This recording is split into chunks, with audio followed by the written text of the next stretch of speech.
Next, we're going to go ahead and take a look at the NFT creation. This is found in the settings menu. On the bottom left, you got the tokens NFTs tab.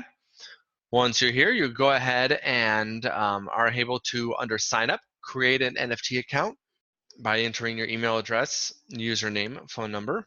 Above this here, you've got the sign streams. This shows you how many tokens you have available, as well as being able to automatically sign into my live streams. This is on the Go Live page, that little checkbox in the bottom left. This allows you to say whether you want it to automatically be on or off. Now, I already have an account, so we're going to go ahead and go to log in here, and I'll log into an account and show you guys how to create actual coins. Once you've gone ahead and logged in, this is what you'll see. We're going to go ahead and create an attn.live coin. We're going to go ahead and add an image into the middle here. We'll throw me in the middle. We'll hit next. All right, from here you'll be able to go ahead and do more edits to it. You'll be able to go ahead and do coin styles. You can change the colors, you can change the font, you can change the coins.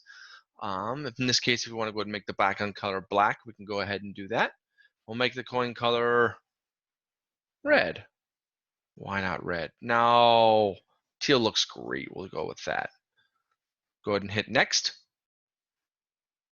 At this point in time, you get to choose how many coins you want to go ahead and start with. We'll hit 10. You go ahead and hit the create button, and that's all it takes. You'll have created an NFT token coin that you'll be able to have 10 tokens for, and those tokens will be embedded directly into the audio content. Once all that is set up, you're ready to go ahead and start streaming immediately, and you'll be able to go ahead and go straight over to Go Live page, click the Start Stream button, and you are up and running and distributing your content across the internet. Thanks so much for listening and taking the time. Have a great day.